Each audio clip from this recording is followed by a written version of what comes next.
Where's Fielder? He's gone to the dogs.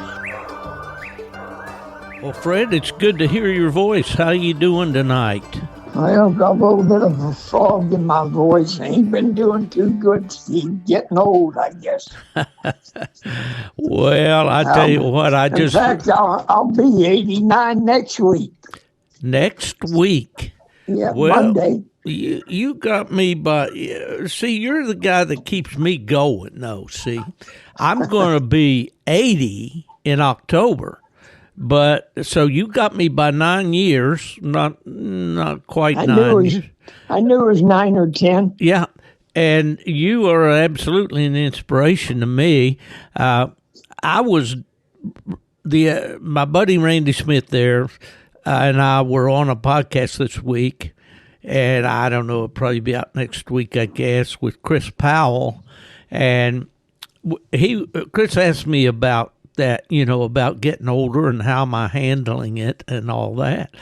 And I said, well, it's, basically it's just one day at a time. It sneaks up on you and there it is. And so you just have to deal with it. But I think the key to your longevity has been your staying active. The fact that you do things, you get out with your dogs, you hunt and that, what would you say? Well, hunting certainly don't hurt me none, that's for sure. I feel better in the woods and everything else. But it'll be actually 3 weeks since I've been in the woods come Saturday night. That's how bad our weather is. Now, I did go one night. I just figured I'll take a chance, see if I can hit a track. And Jack Kane went with me, and we did. We put 2 coon in holes. We didn't tree nothing. They both the hole. We saw the one. The other one we couldn't see, but we saw the one back in the hole. And other than that one night, that's all. I've been out in 3 weeks come Saturday.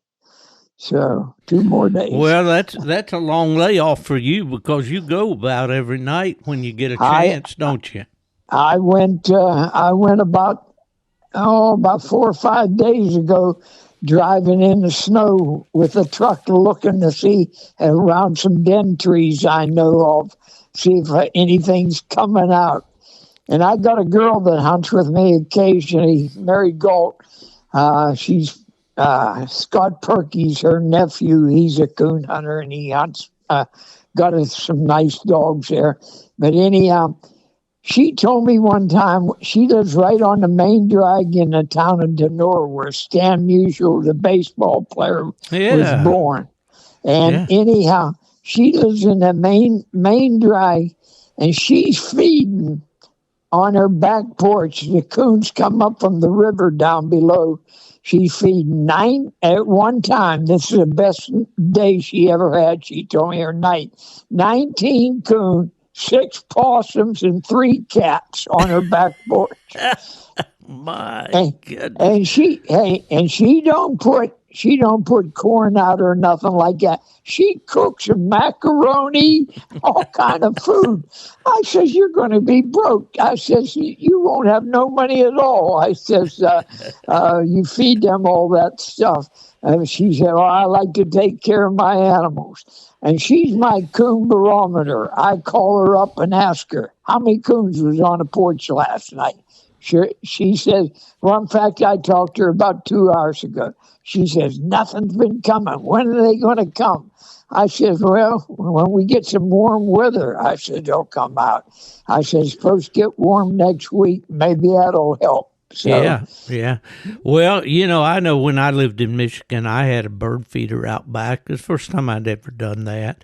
And I got one of these bird books and I kind of identified all the different species that were coming to the feeder. And it's fun. It's fun. I wouldn't want to. Excuse me. I just put some corn out at the end of the porch tonight. 5 deer they're eating right now. Yeah. But no coons. Well, when my brother lived in Virginia, he had the way his house was situated, it looked toward the woods. and he would spread out some corn in his front yard there for the deer, and of course that attracted turkeys too. You know, he didn't. He was out in the country, and but he didn't hunt those animals. I mean, he liked to watch them. Like to take care of them and see them. Yeah. Well, that's the thing that the people that don't hunt don't understand us, Fred. We're so misunderstood. They think a hunter just wants to get out there and kill everything in sight and blood and guts and all that. No. I got a woman lives next door to me, and she lives in a trailer over there. And I'll call her up. I say, Barb, look out your back window. I says, look at by my porch. And she says, oh my God, all them deer. She said, I didn't think we had that many deer. And that was a couple days ago. There was about 11 out there. They come 4 to 6 o'clock every evening. A bunch comes. My yard looks like there's 500 been through it. So in the snow. Yeah. But hey, they got to eat. So. Yeah. Now, does Pennsylvania allow you to bait for deer when you're hunting?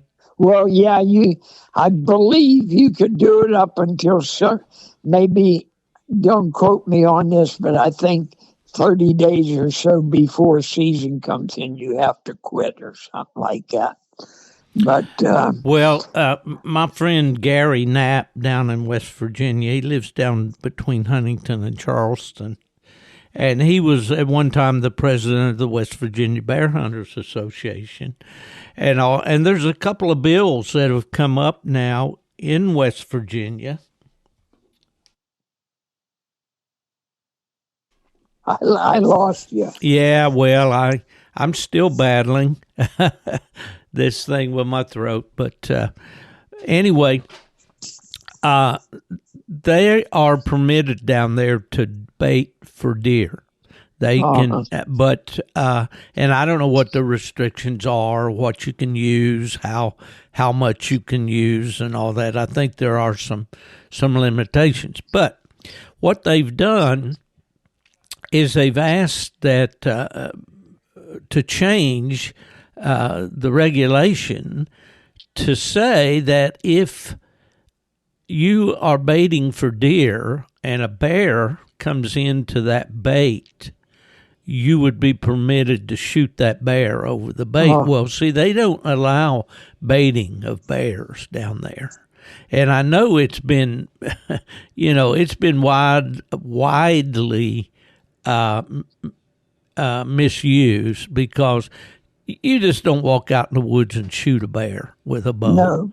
You got to have some way to attract him to get him in within range, So, but anyway, they're into that down there now with that. I just wondered what the Pennsylvania laws were. Johnny Kunz from West Virginia. He lives in I can't think the name. Town begins with a P. Pennsboro? Petersburg. Okay, yeah. He lives down there. He's coon hunted with me for about 30 years off and on, and he was a big-time bear hunter. He had some good bear dogs. Why? He quit about 5 years ago, and I don't know why, because he was gung-ho and that stuff. And he's got two cabins that I hunted at down there at his place. I went down there coon hunting because he'd been up here a number of times. I never went down there. He kept telling me come down. And he had some bait pals out there. We treated the heck out of coons there. They were everywhere there. But he tells me ain't nothing for him to see a bear up there where his cabins are. Oh, I would imagine, yeah. Well, when I lived in Michigan, the deer season came in for bow hunting on September 1st, I believe. It may have been the 15th, but I believe it was the 1st.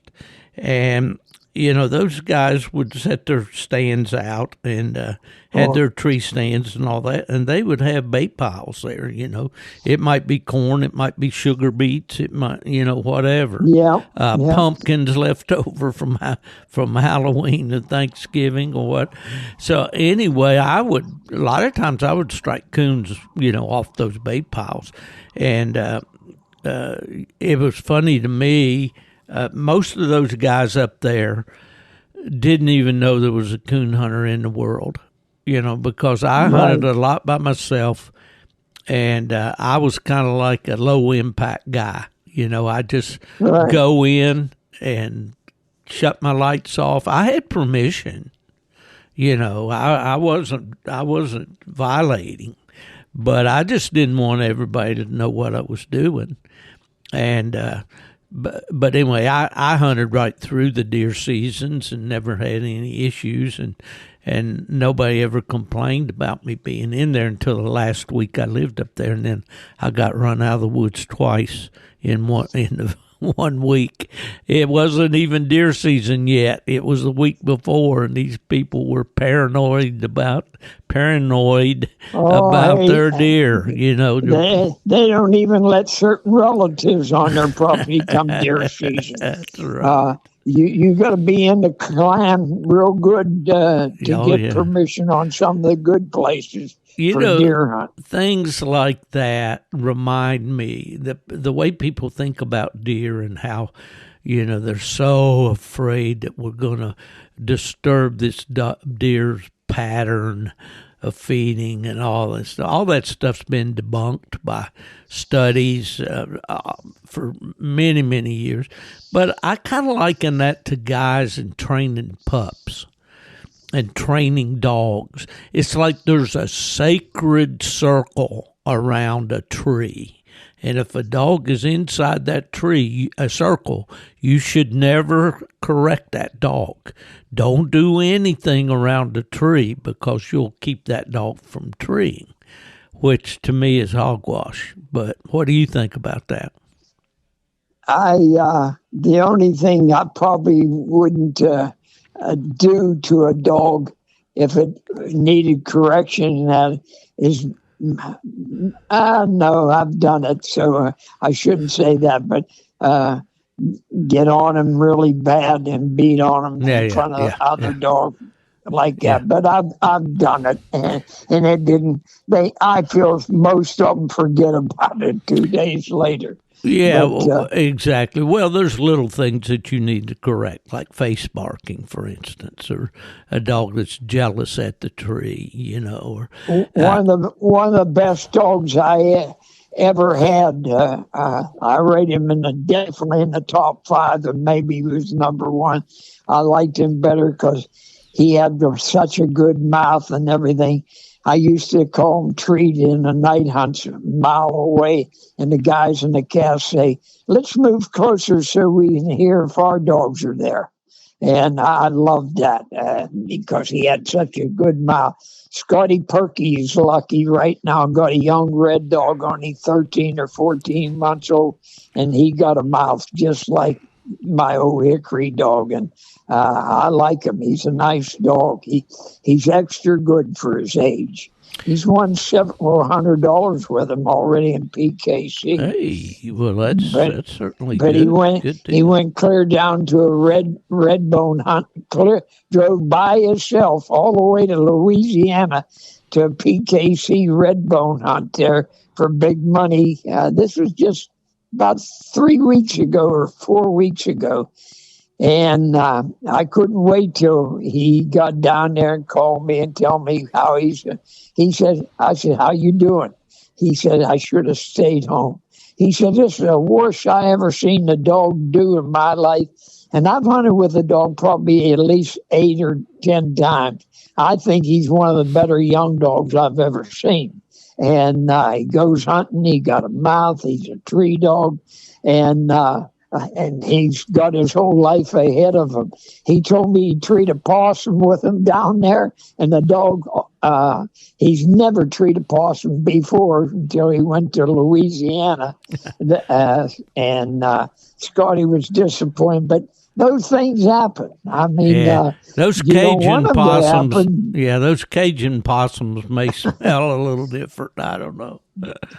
Yeah. You don't want them to happen, No. especially when you drive 1,500 miles to go coon Oh hunting. boy. Well, But, how many times have you been in the woods when the guy said, "Man, I've never seen him do that yeah, before"? never saw them do that before. That's Yeah. for sure. Well, Yeah. hey, I don't know if we discussed it last time you and I talked or not. Did I tell you about the kid there near Nubbin Moore that wanted a Redbone pup? And we found a Redbone pup for him? Oh, man. Well, I had this kid on the podcast. Let's see. Hold on just a minute, Fred. Well, since we talked last time, Fred, I wanted to tell you about a situation that my buddy Nubbin Moore, I've got a few regulars on this podcast. You're, of course, probably at the top of the list, you and Nubbin together, because I've had each of you on here several times. But I had a guy, excuse me, No, go ahead. I had a guy from West Virginia write me a letter. I just got it about 4 or 5 days ago, and he says, "Remember, I came up and hunted with you one time. You had that truck that you drove through the woods and trees hit it, and you said, 'Don't worry about the scratches, because all my trucks are undercoated on the outside.'" And you don't ever have to clean them or anything like that. You just get a can of undercoating and spray over any big major scratches. He said, "I couldn't get over how you drove that truck through the woods and that." He said, "You took me to a place we treed 3 coon." He said, "And I bought a puppy off you." Well, he wanted to know if I had any other puppies. I said, Yeah. "No, but I got a good female." I says, "I'm thinking she should be in heat in April. I'm thinking about breeding her to a dog up here," meaning Scotty Perky's dog, because he's the nicest young red dog I've seen in a long time. I see. Well, I wished I owned him. And I hear you. there's 4 partners on this dog, though, that Scotty got. Him, Tony Dominguez down in Texas. That's a name I'm familiar with. And Alan Halata in California. Yeah.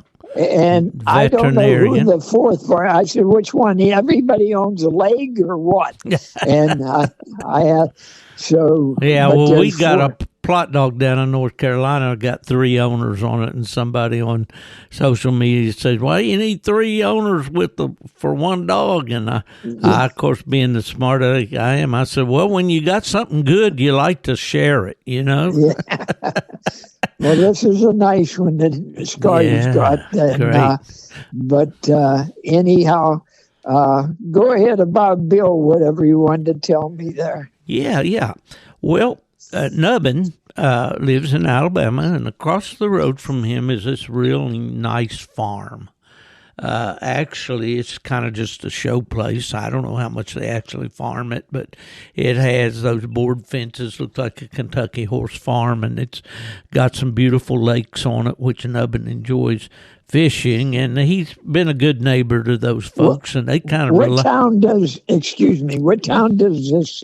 buddy of yours, this Nubbin? Okay. What town does he live in? He's in a little town called Sterret, Sterret, Alabama. It's about 30 minutes out of Birmingham. It's between Birmingham and Leeds, Alabama. Do you remember Jimmy Fisher, the Redbone guy?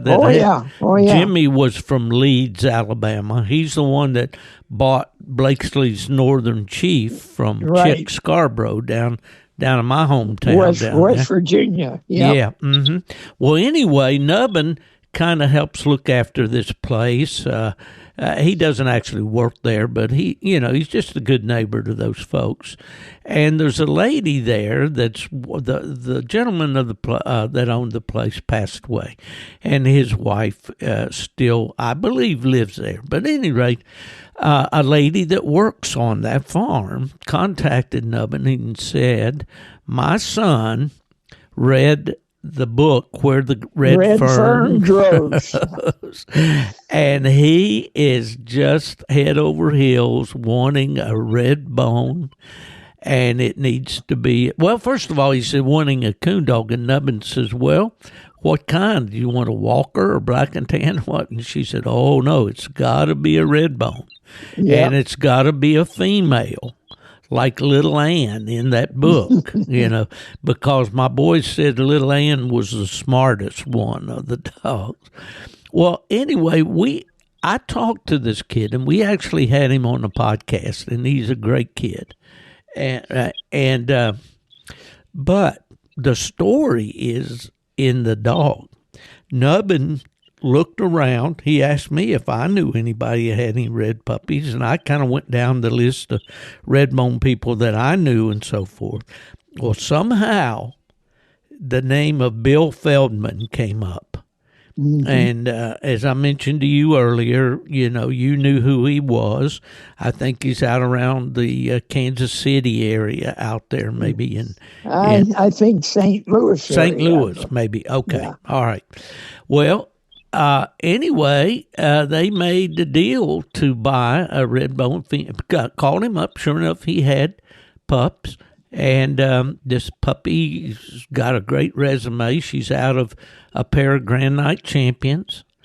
And, checked the references a little bit and found out that Bill has good dogs. And I believe you told me you hunted with him one time, maybe. Yeah, I run against him in the night hunt. It was a Redbone hunt. I know that. Uh-huh. And Mike Young, that hunts Johnny Coffin's dog, was in the cast. Yeah. Myself, him. I believe there was a fourth guy, but I think he withdrew or something after a while. Well, I talked to Mike at Autumn Oaks about pups, and he had some, but I guess they found this one beforehand. But yeah. Well, listen, let me cut to this. It was an 8-hour drive out there. Mom and Dad and the boy loaded up and went to I guess Missouri, and you can listen to the podcast. I'm looking here for the name of it, and I can't remember what the name of the podcast was, but my listeners will remember this.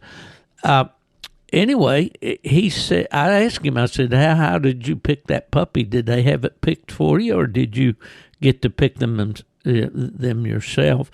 And he said, no, they had her picked out for me, but said she came right straight to me, and she really liked me. So it was kind of love at first sight. But let's go forward a little bit. That little gal is amazing. She's treeing turn loose coons. She's treed drags. She's treed coontails on a fishing rod from the time she was just little. And what a mouth she's got. And tree dog, I'm telling you, she's about 6 months old right now. I don't think they've ever actually hunted her at night yet. But she's just going to be a real good one. I said, that's good. I told Nubbin, I said, you'll more good ones. Yeah, I said, you're going to be over there trying to buy that kid's dog. You better leave him alone.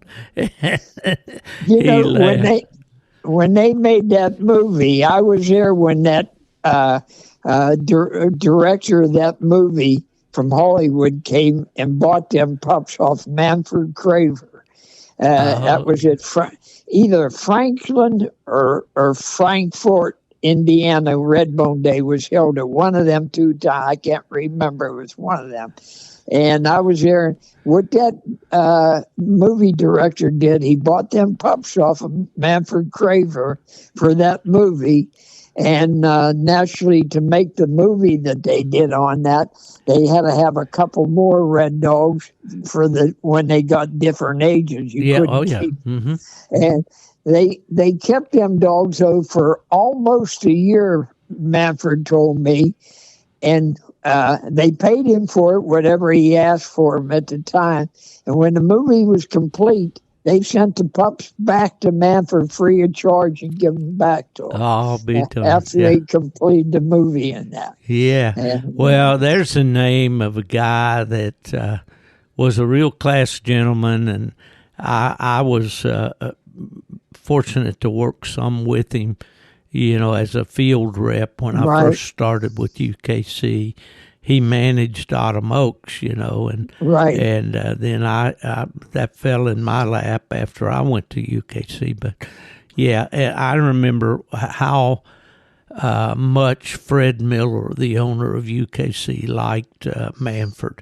He really liked him, and I know when Manford passed away, Fred drove from Kalamazoo down to Greencastle there and went to his funeral.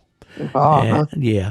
But he was Manford was he wore that little fedora hat and a sport jacket, and he didn't look like the typical coon hunter, did he? No, he was a businessman. Yeah. Speaking of somebody that Fred Miller appreciated and so forth, Fred Miller called me up one time. Oh, this was I don't even begin to remember how many years ago, but it was a long time. When he was first picking people for being master hounds at various qualifying hunts and so forth. And he says, Jimmy Carpenter recommended you. He said, how would you like to be a master of hounds at that? I said, I sure appreciate you calling me and offering me this. But I says, I make enough enemies just running in the hunts, let alone trying to settle an argument or anything else. I said, I'm going to give you a guy's name. He lives and breathes nothing but coon dogs 7 days a week. He's the first man at a night hunt and the last man to leave.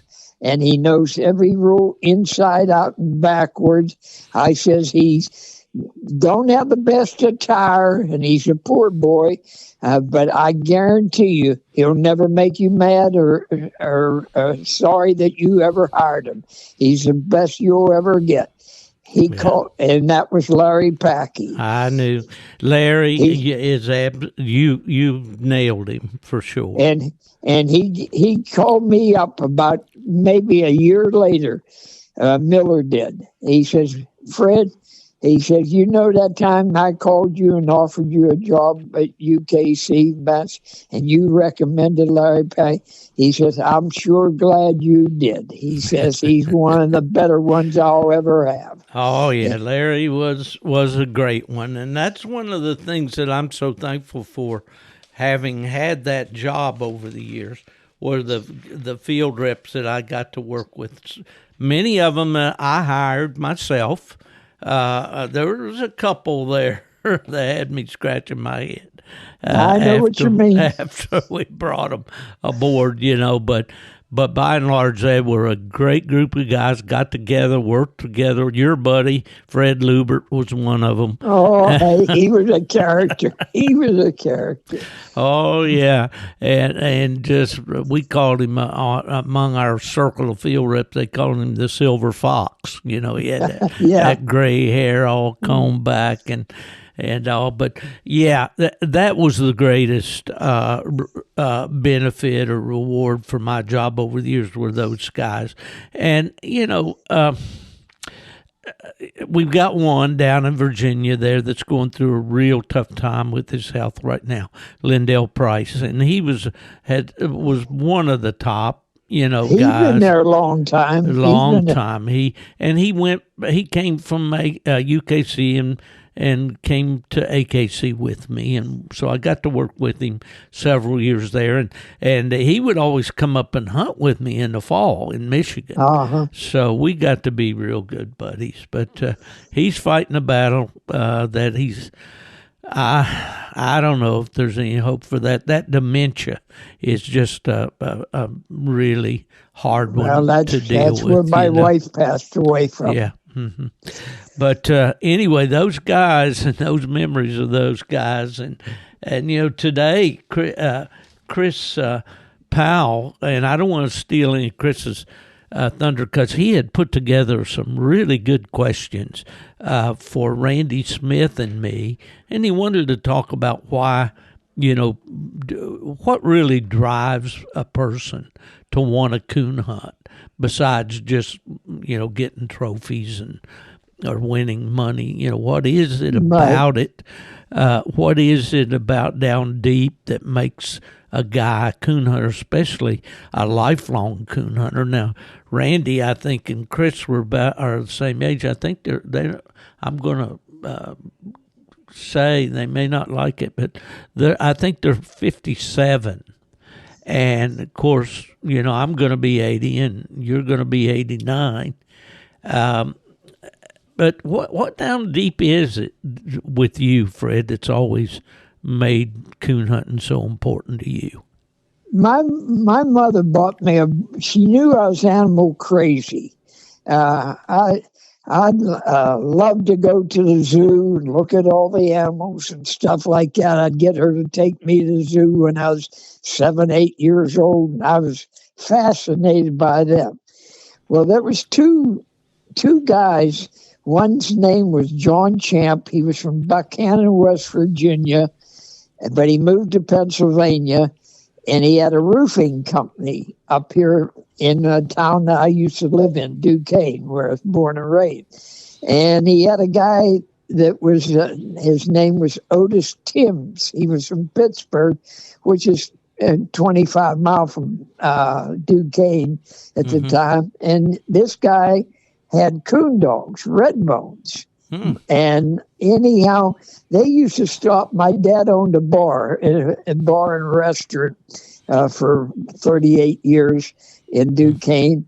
And they used to stop in there when they had a job working in Duquesne on roofs or something, putting a new roof on. And I'd hear them talking about dogs and coon hunting. Oh, that fascinated me. So I'd listen to them. And they kept telling me they're going to take me someday. They're going to take me. And, well, they didn't show up several times. They just forgot about it, I guess. I don't know. But anyhow, one day they told me, we'll be there Saturday night. And he says, you be ready. I went to the movie. I used to go to the movies, the cowboy movies on Saturday. It was 14 cents to get in. This was a regular movie theater, and I was in the movie theater. I forgot all about the coon hunt, and all at once somebody hollers real loud in the movie theater, "Fred Moran!" I thought, "What did I do now?" And I walked back to where the ushers are. And there's a guy from my dad's bar that used to drink there all the time. He says, "Hey, you were supposed to go coon hunting. Them guys are up there waiting for you up at your dad's place." He said, "Come out and get in the car and I'll ride you up there." They sent him down to get me at the movie theater. So I hurry up, changed my clothes, and they took me hunting. And they had two Redbones, King and Queen. They're both good-looking Redbones. They didn't have papers or nothing at that time, but they were as good-looking as any registered dog I saw. Yeah. Well, we treat a possum. Oh, that fascinated me. They're out there beating the dogs, and me, I thought they did the greatest job in the world. Even though it was a possum, I was satisfied with that because I was already trapping at 8 years old, and if I caught a possum, I was tickled to death. And anyhow, so that hooked me right there. We didn't treat no coon that night, but then they took me the following Saturday, and we treat a coon. And at that time, they had a season on coons in Pennsylvania. They do now too, as far as a killing season. But anyhow, needless to say, they shook it out and let the dogs get it. Oh, that got me hooked. We came back home. The two guys went to go in my dad's bar and probably have a drink. I went out to their truck and I cut the tail off that coon. they didn't know it. I just cut the tail off that coon, took it for a souvenir. And the next day or 2 days later, he said, well, did you cut that tail off that coon? I said, yep. He says, you can't show that to nobody. He says, game wardens will catch us and we'll have to pay a fine. I said, there's no game wardens around here. And there wasn't at that time, not many anyhow. And that got me hooked. And believe it or not, contrary to being the Red Dogs did the job and did a nice job, when I was 11 years old, I had money saved up from Christmas, birthday, and everything else. It wasn't much, but I had $50, which was a lot for a kid back in the early 50s. So I wanted a coon dog for myself. And I looked everywhere trying to find where I could find a coon dog. I got a guy that used to come in my dad's bar. He was a big-time beagler. And I said, his name was Joe Felton. And I said, Joe, I said, where can I buy a coon dog at? He said, that guy where I buy my beagles got coon dogs. So he gave me the name and a phone number of the guy. And I got some guy from my dad's bar. My dad could care less. If you give him Merchant's Bally, he'd probably give it back to you. And he could care less. He didn't hunt. He didn't care. I taught my dad to hunt. He didn't teach me to hunt. I taught my dad, but he never went coon hunting. I'm sorry I never got to take him, but I did get him deer hunting, and he killed a deer, and he was happy.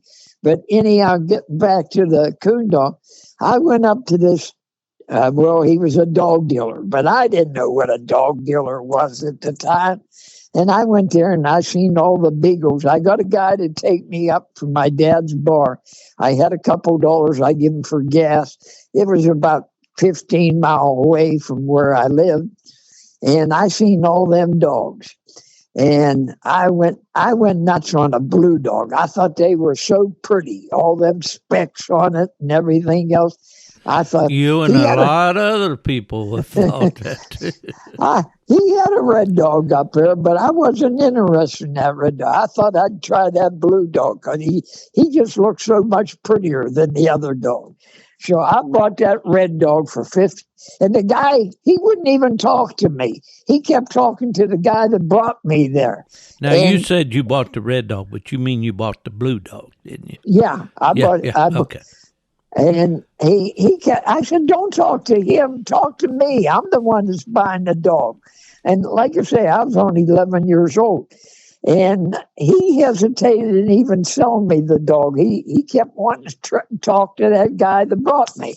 And I finally convinced him when he seen that $50. So I bought the dog for $50. Well, I started hunting him every night I could go. And I had a buddy of mine that hunted with me, Pete Bendel. And he was a character. I'll tell a fast story. Doesn't have nothing to do with coon hunt about Pete. He was maybe a year parents, older. you may want to have the children leave the room here. No. They could stay. Okay. Pete was about a year older than me, and he told me one time he was down along the river, which went a big river and goes into Pittsburgh called Monongahela. It went right through Duquesne, and he was lifting big rocks to find crabs to fish with. He lifted a big stone, and there was a dead baby underneath that stone. He says he ran down to he ran down to the police station, which was about a mile away, and he figured he couldn't wait till the paper came out that night and says, Pete Bendel finds baby dead in the river. The headline was, local police find baby in the river. Oh, man. Didn't even give him a headline, huh? Yes, he was so disappointed that they didn't even mention him. The local police found that baby. But getting back to coon hunting, the dog, I kept hunting it and all it did was run rabbits. I was so teed off. Nowadays, I wouldn't give it a second thought. It'd have been a dead dog the second night, guaranteed. But I give him to Pete. I said, I don't want him. I said, you can have him. I knew the man, the dog dealer, wasn't going to give me no money back or anything. So I give the dog to Pete, and Pete says that he was gun shy too, and he shot the gun. He said he did run a rabbit, but when he shot the gun, he never seen it after that. He didn't. I don't know if that was the truth or what, but there was no name tag on the dog. So where the dog ever ended up, I have no idea. And then I found out and realized how hard it is to get a coon dog. I went through plenty of them until I was about 14 or 15. Then I got a hold of one that was pretty darn good. I wished I had him today in a way. He was in the top 5 also. I called him Lee. He was an older red dog. A buddy of mine who was about 5 years older than me was already in Camp Lejeune down North Carolina. And he wrote me a letter that there's a good red dog he hunts with down there. And the guy wanted $125 for it. And I scraped the money, borrowed some from my mother. My dad had never given me a dime for a dog, but my mother would. And I bought the dog, and today I'd get 10,000 out of that dog, no trouble at all. But that was a start. Lee did me a lot. He trained me. I didn't train him. And he was a good one. Well, that's the way it usually is with the good ones. We learn more from them than anything. Well, Fred, you chose the Redbone breed, and I chose the plot.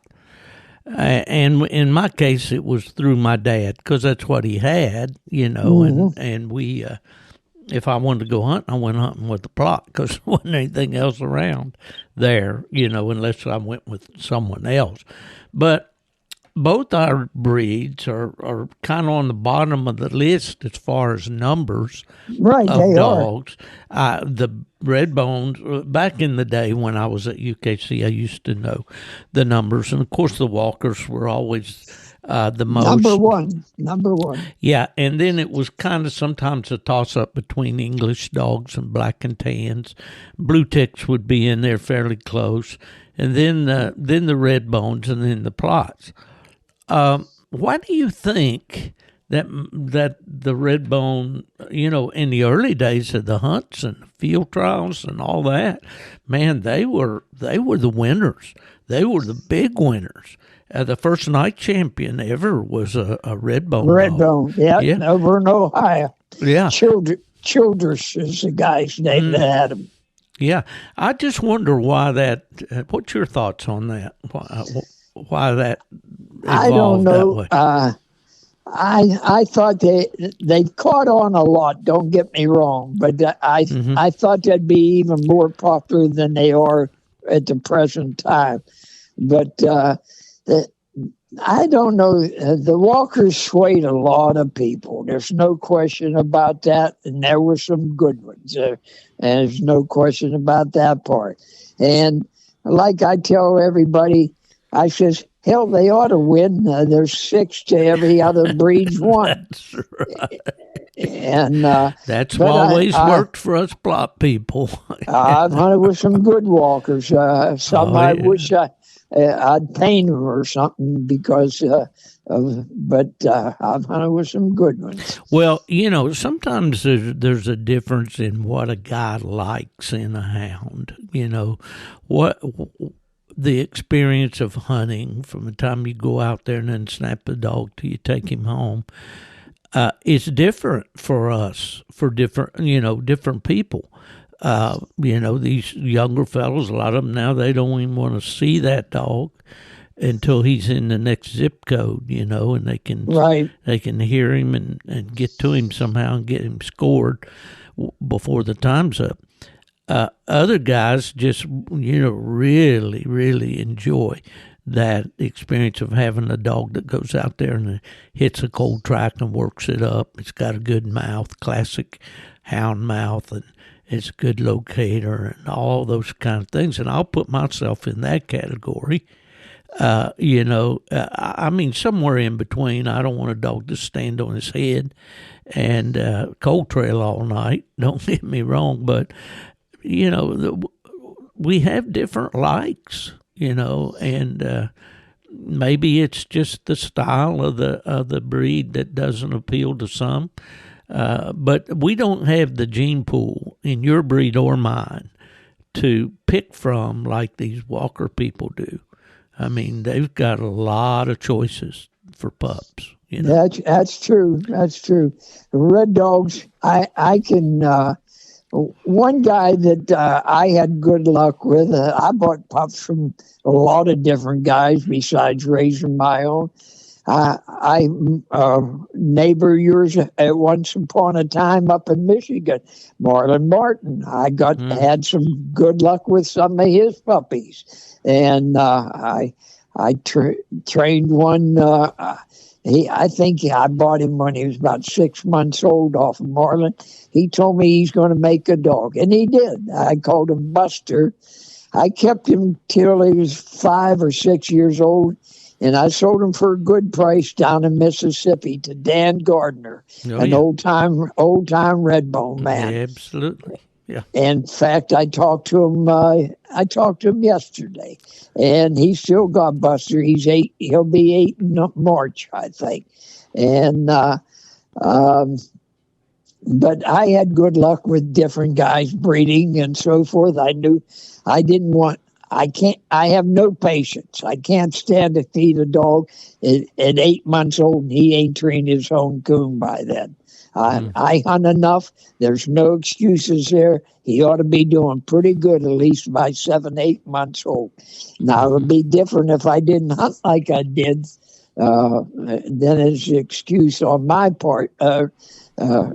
That I didn't give the dog a fair chance. But well, you're a little bit stricter than most. Most would say by a year old, that's the way Nubbin, my buddy, he's had some good ones down through the years. And he said if a dog's not doing it, something to please me pretty much by a year old, he's gone, I had a guy come here to my place years ago. I don't remember his name. He called me, asked me if I had a dog for show. I said, yeah, I got a dog for show. So he came down, and the dog I was showing him was, I don't even remember now, but I'd say he was 4 years old. And he's a fair coon dog. He wasn't no powerhouse or anything, and the guy wasn't giving no powerhouse price. But I knew he'd treat coon. I said, before we left, I had a young female that was doing real good. She was 5 months old. And anyhow, I said, do you mind if I take this pup along? I said, it ain't going to do nothing. I said, the dog you're looking at's going to treat the coon. But I said, I want to give this dog all the education I could, and I'm trying to make her better.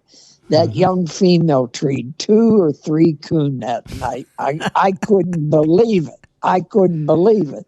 And I know to this day that guy probably thought I put a ringer in there or something like that. And I didn't. It shocked me. Yeah. And but certain dogs click, and depends what they're out of. Scotty Perky, who's a farm boy, he only lives 6 miles from me. He milks 170 some cows. Oh my! Plus, he works for my kid as a block layer also in the mornings till 1 o'clock. He wanted a coon dog. He didn't have no money. His dad came up to me one day. I was out there to her farm. He said, why'd you get my kid a coon dog? He says, he wants to go coon hunting so bad he ain't got no money. Well, that was a lie. They got money. He just didn't want to spend it, but that was all right. I called Scotty up about a week later. I said, I got a female here. She's 7 months old. I said, she's doing good with the other dog. She's running in tree with it, but you got to put the time in it and make it better. I said, you can have it for nothing. I'll bring it up there tonight and we'll go coon hunt. Took her up there. The first coon, they struck, the female split tree. Oh, man. And I'm sick. I'm saying, I can't take a dog like that back off the kid. I just give it to him. And he's only 14 years old at the time. And that killed me. Well, Fred, I'm ashamed of you for even thinking that. Oh, I did. And he called the dog Pepsi. He made her a Grand Night champion and everything else. He had her for about 8-10 years, and he got her killed by a car at 2 a.m. So. Yeah, well, you never know when that switch is going to flip, as they say, and they're going to. But this hound hunting is definitely not an exact science. And any guy that says he's got a corner on it, and knows everything about it and how to predict which one's going to make it. When you think you know everything about it, somebody comes and teaches you a little more. Boy, isn't that the truth? Absolutely. If the one, and I'll tell him a little bit here, it's not an excuse, but just illustrates our point. A couple of years ago, the fever dog, the plot dog we have, he was qualified for I believe this was the Tournament Champions. It might have been the World Hunt, but it was one of the the zone hunts or whatever that you have to go to get into the final. And if the one thing this dog does is he goes hunting. He goes hunting. And, he, on that cast, they weren't doing anything much. And he hunted about half the cast and just said, okay, I checked this whole area out. I'm done. He just came in and kind of stood around out there outside the light. And you're like, what's going on with the dog, Of course, later on, we did have him checked for Lyme. And he was positive for that, but I don't know that was. I'm not going to use that as an excuse. I'm going to say he's a dog, and on certain nights they're going to do, what they want to do, and only they know. That's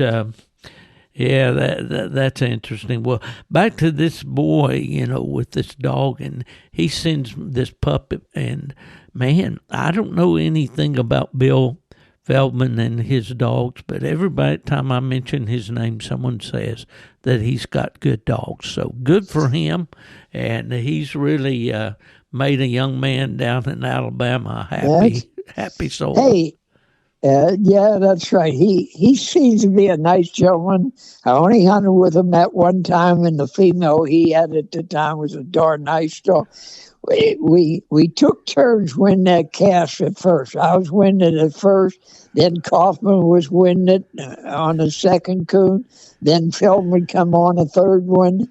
And I think at the last, I believe the dogs all split treed. We found Feldman's coon.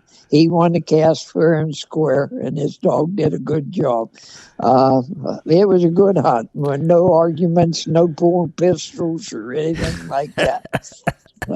Well, down through history, I've had the privilege of hunting with some really nice red dogs. And being there in West Virginia where I was, and I've said this on a podcast, probably with you, the Harper boys. In fact, Sam Harper's a grandson of Adrian Harper. Adrian was a brother to Kenneth Harper. Kenneth bought some really nice, they did together. They liked Redbones. They bought a dog called Bruce's Big John. Out of Tennessee, I think he was. I didn't know Big John, but I knew a lot of dogs that Bruce had. No, Jim ain't his first name. What the heck was his name? First name? Oh, James Bruce. James. Yeah. James Well, Bruce. and then they had one I think they called Ruby that came from Tucker out in Missouri there somewhere. Uh-huh. And they had one named Spoon River Andy. Do you remember Okay. that dog? I hunted with the dog. He later went to Iowa, and Okay. I can't. The guy's first name was Milton. I can't think his last name. Okay. The guy came all the way from Iowa and bred a female to, I believe, my Hickory dog at the time. I'm not sure which dog, but came all the way. And when I went to Kirksville, Missouri, which is only 25 miles from Iowa line, them guys lived in that area, and they came down to the hunt, and they took us hunting, me and John Chilser, who had Walker dogs. He went out there with me, and I think Andy was one of the dogs this Milton had, and if I'm not mistaken, we seen 18 coon in 2.5 hours. Oh, my goodness. Well, I remember, now I don't remember too much about each one of those dogs. I remember the Bruce's Big John dog was a light red colored dog. He was almost a yellow colored dog, and he curled his tail up over his back. I do remember, we mentioned earlier, the Northern Chief dog, Blakesley bred. Yeah. Of course, he was a big, handsome, Right, real about 90 hound. pounds. Yeah. Big dog, dark, as they like to say, dark cherry red, and he would climb up on a tree, and he could stand real tall on a tree, and I knew, and had a good mouth and all that, and I mentioned he was sold to Jimmy Fisher in Leeds, Alabama. Well, Leeds is the home of Charles Barkley, the basketball player. And Nubbin sees him occasionally around town there when he's over there shopping. Excuse me 1 minute while I think of it. When you talk to your good buddy Nubbins, ask him if I know he'd know him. If he lives in Alabama, I always called this guy the king of the Alabama coon hunters. His name is Harold Edwards. Yeah, Mr. Edwards has passed away. I figured that. I tried to call him a couple days ago, and the phone's disconnected. And I told my buddy, because my buddy wanted to know something about a guy in Alabama. I said, this guy will know. And the operator come on and said the phone's disconnected. So I figured he had to be in his 90s, because I know think he's older than me. Mm-hmm. I had a few phone conversations with him. He was a hunter. He was a hunter. There was a boy from West Virginia, Roscoe Mills, that moved down to Alabama to work in the coal mines. He was a miner there in southern West Virginia, and he, of course, hunted, and at that time he had Walker dogs and all, but I think maybe later some English.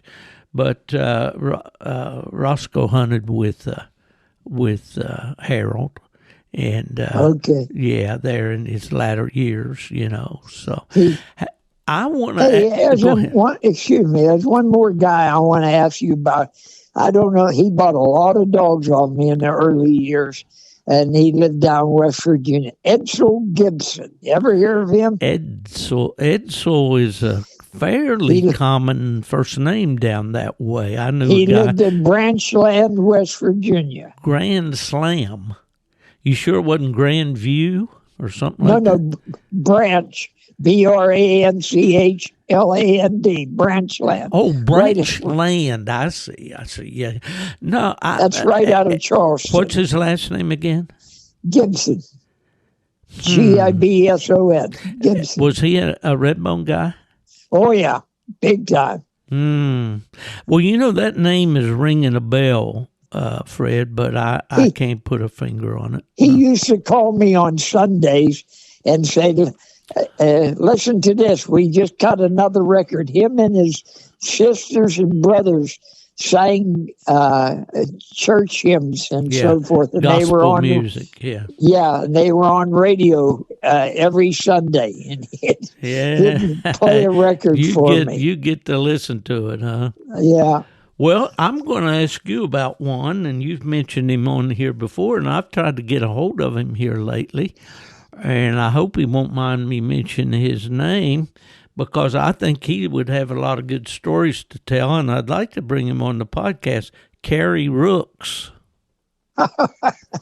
Kerry won't have time for that, but he calls. Well, we talk together at least 2-3 times a week, and that man's probably had more dogs than any five guys. That's what I'm knowing, and I think he's Fred Bright. Did you know Fred Bright, the black and tan? He's from Tennessee. Tennessee, yeah. And then he moved down to Georgia and retired. And Fred's not hunting. Well, he's doing some beagling, I think. Fred had a stroke here a few years ago, and it's kind of, left him weak in one side and all. But Fred and I talk. In fact, I've had him on the podcast a couple of times. But, I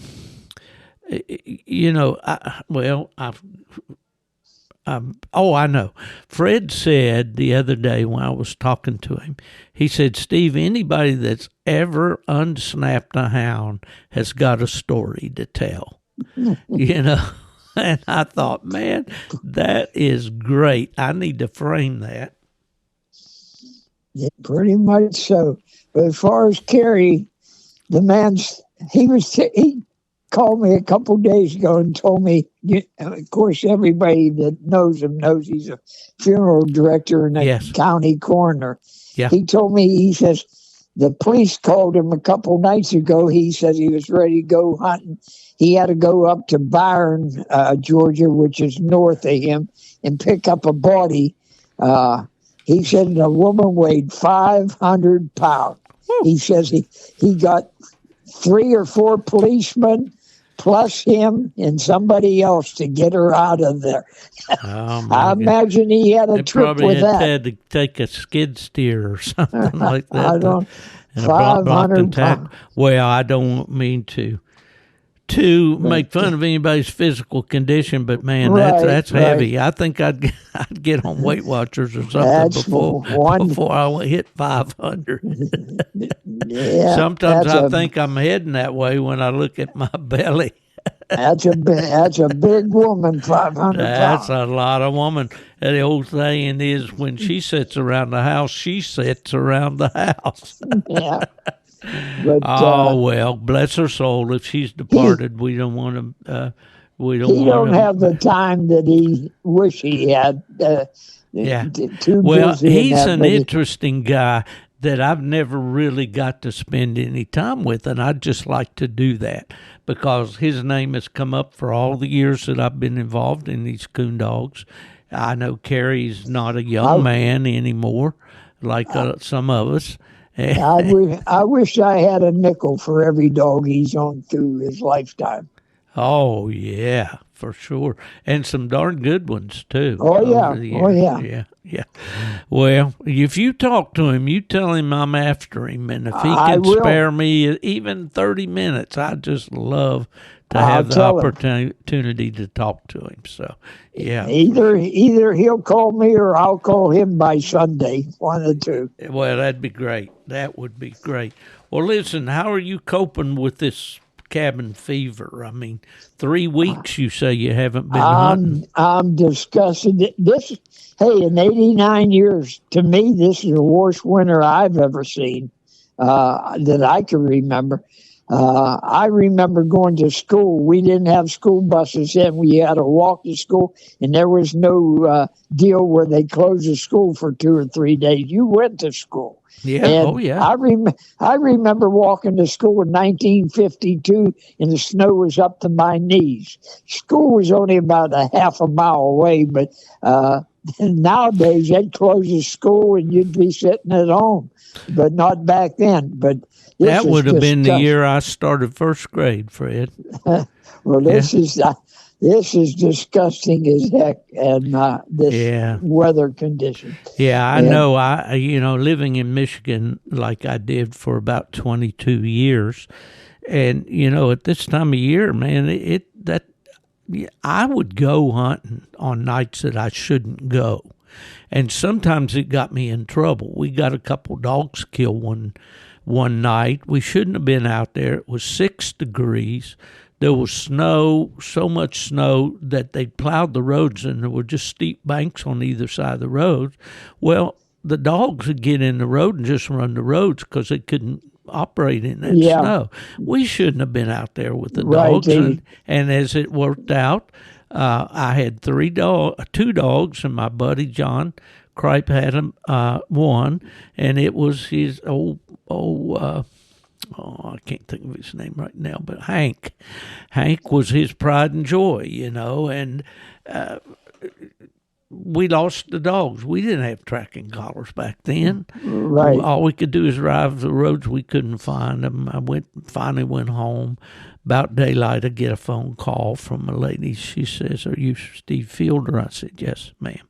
She said, "Well, I have your dog." And I said, "Well, that's great news. Where are you?" And she says, "Well, it's not really all that good because one of your dogs was killed on the road. We found him laying on the road." And he said 2 dogs were killed. And I said, "Well, the one with my name tag on it, which was it black or brown, brownish color?" She said black. Well, I knew it was the younger female. And my older dog, she says, "Oh, we've got him here."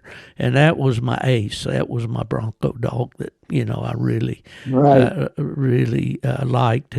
And of course, John's. So, you do things sometimes when you know better, but you just can't stand to sit at home anymore. I hunted a lot of bad places that you shouldn't turn a dog loose at, and took a chance.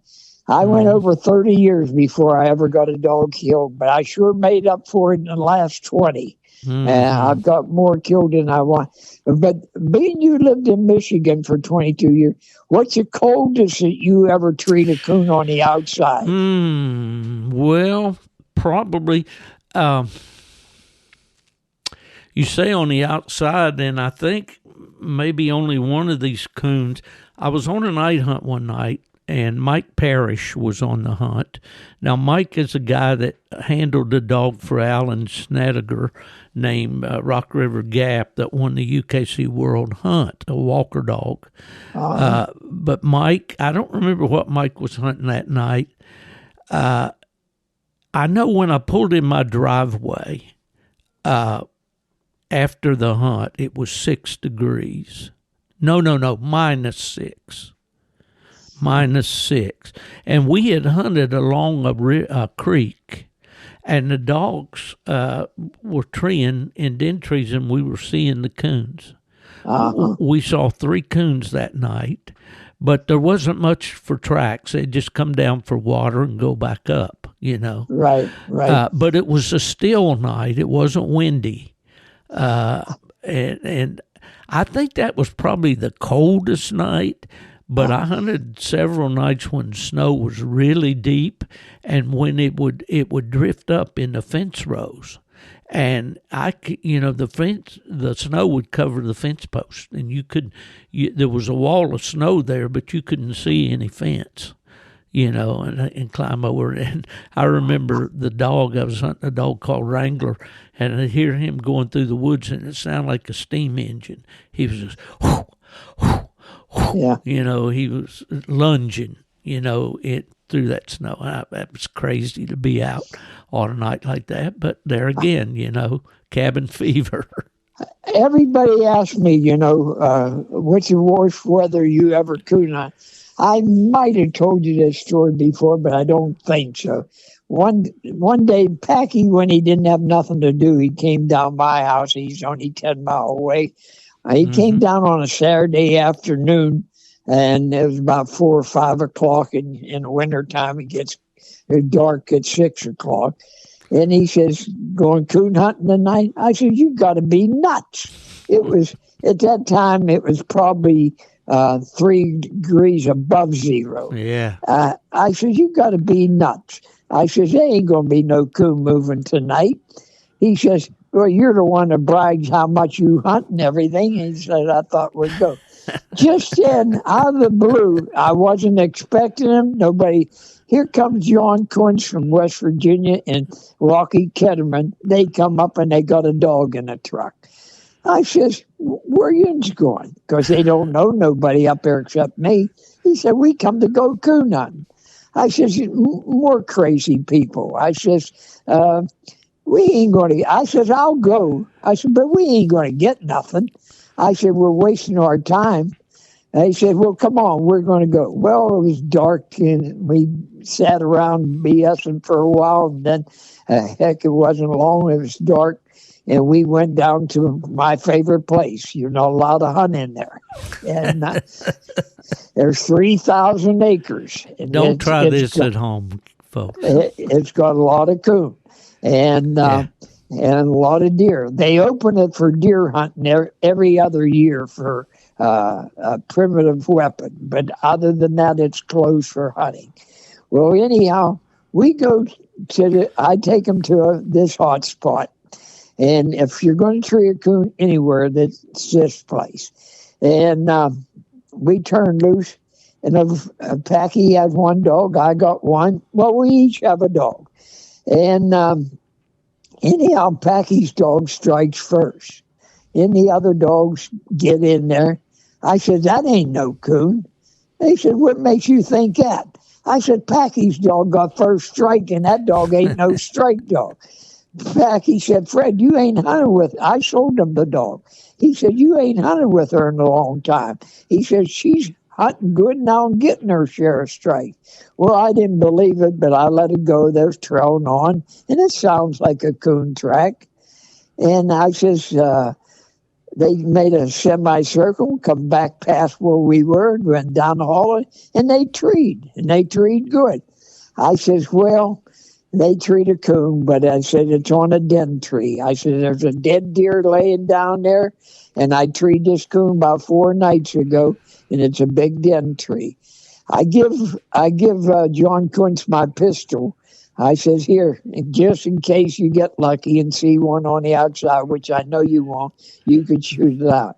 I pulled Packy on the side. I said, they got a big hill to climb to get down there to where that dog is. I said, we ain't going down there. Let them bring the dogs back.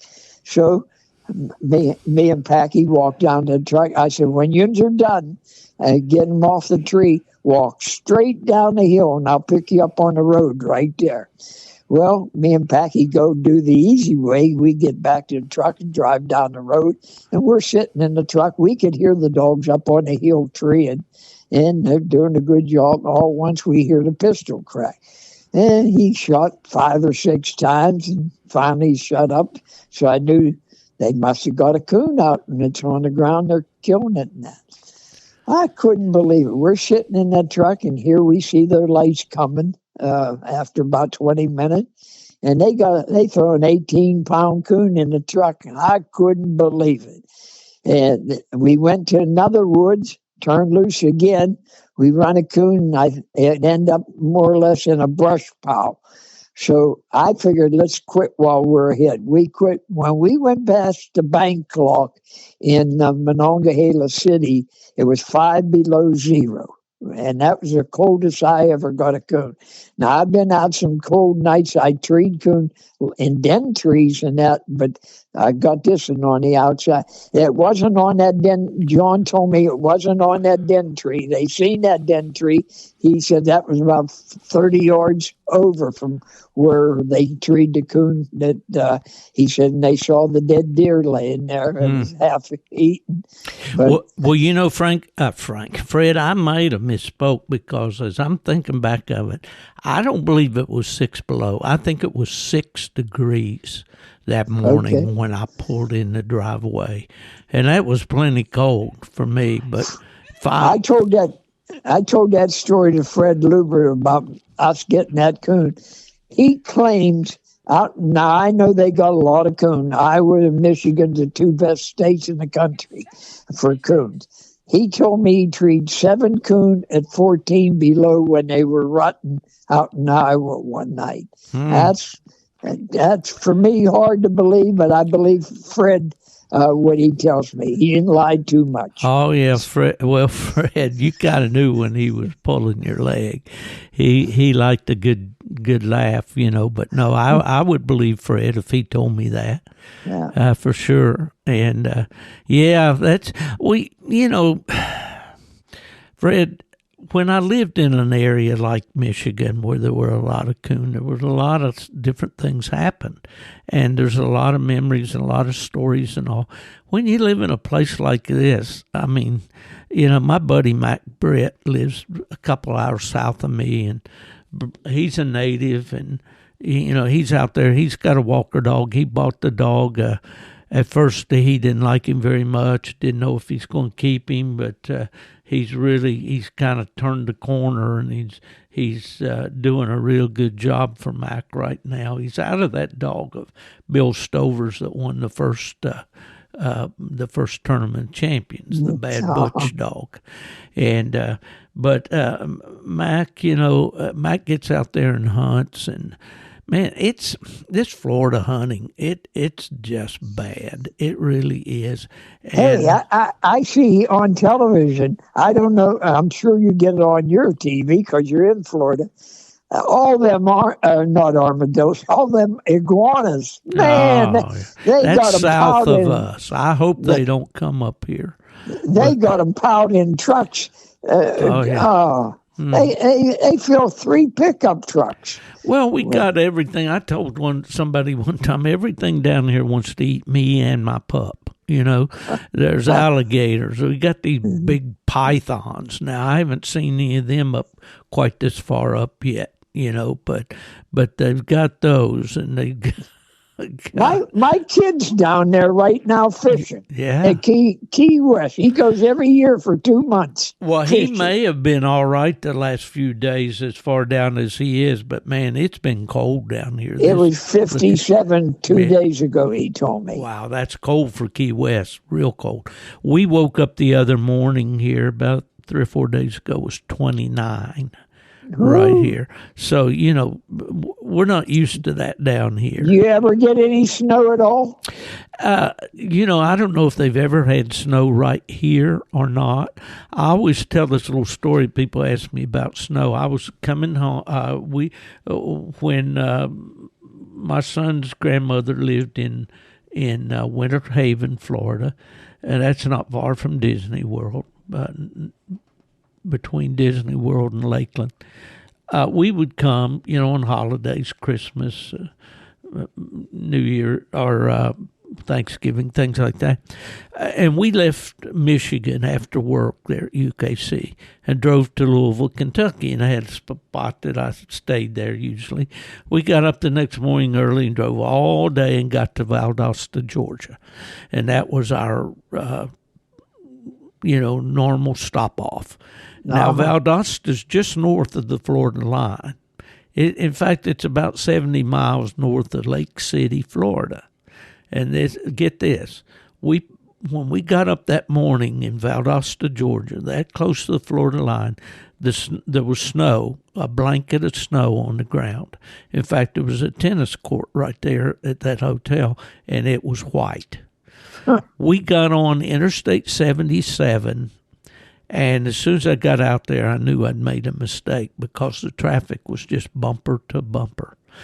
And we crawled all the way to Lake City, Florida, about 70 miles. Took us, I believe it was like 7.5 or 8 hours to go 70 miles.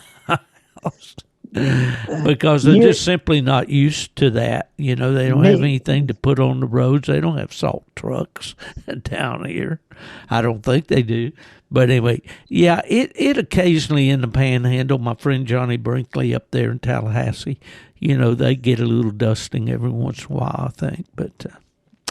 But it's been cold. It has been a cold winter here in Florida. I talked to a lot of people from Tennessee. They tell me all the ice they got and snow. Oh, yeah. Especially the ice. And we sent 1,000 light company workers down to Tennessee and Alabama about a month, 2 weeks ago to work on the lines. Yeah, my buddy Mark Miller and I have been talking, and he said they had 6-7 inches of snow on top of ice. Yeah, and that's rough when that happens. But Well, it's wintertime, and my brother told me the other day that one of the towns here south of us, one of the beach towns, I think it might have been Clearwater or Tarpon Springs, said they had not recorded temperatures this low since 1900. I could believe that. Yeah. I could believe that. Yeah, well, it's bad everywhere. Yeah. My dad used to quote that old song. I don't know who did it, and all said, put more water in the soup. There's better times coming.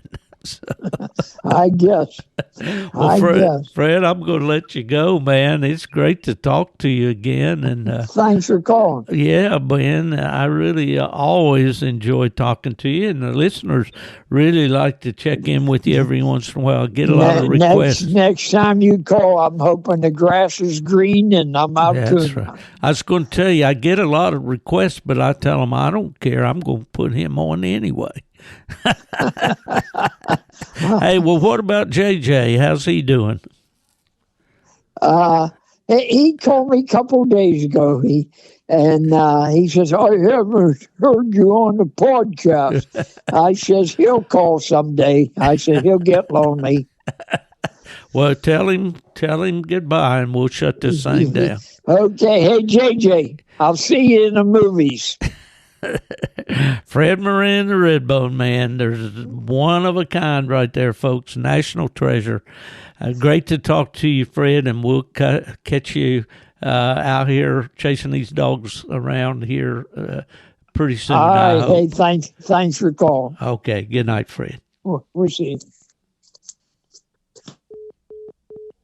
Folks, I just love talking to Fred Moran. He inspires me so much.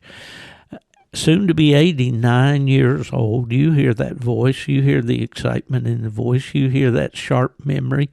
You know, he gives hope to guys like me here. Fred's about 9 years older than I am. And my buddy Nubbin Moore, he's going to have a birthday here next week. He and I are going to be heading out to Batesville, Mississippi, to the UKC Winter Classic. We'll be staying at John Kyle State Park there in a cabin and burning some wood and probably sampling a little bit of Nubbin's homemade wine, for which he's famous, and looking forward just to seeing a lot of you out there at the Winter Classic. This will air on Monday before the Winter Classic starts on Thursday. I think maybe they've got some slam hunts during the week, but sure am looking forward to being in Batesville, seeing all of you out there that I can. We'll be just I'm not going to put a booth up this year. Be just kind of wandering around, but you'll see a couple of old codgers there, you know, and come on up and say hello. If we haven't met before, I'd sure like to meet you. And if not, if we've been knowing each other, if I owe you money, just keep moving. But otherwise, it'll be great to see each of you. For our sponsors, W Hunting Supply. What a great group of people out there in Washington State. I misspoke the other day and said they were in Oregon, but they're in Washington State. They offer everything that you need for yourself and your hounds, whether it's some great-looking apparel, hats, shirts, jackets, hoodies, all of that stuff. They've got all the electronics. They've got the customer support to keep that equipment running for you. They've just got unparalleled customer service. And just want to thank them so much for sponsoring this podcast. Also to my friend Big Mark Zepp with Zepp Predator Calls at markzepp.com. Mark has a full line of hunting supplies and specialty items that you might not find anywhere else. And that Zepp trademark means it's absolutely the best quality. So look him up, markzepp.com. That's going to do it for this week, folks, from the Gone to the Dogs podcast. Anyone ask you where Steve Field will say, well, he's with that Nubbin Morgan, and they've gone to Mississippi. Man, they've really gone to the dogs.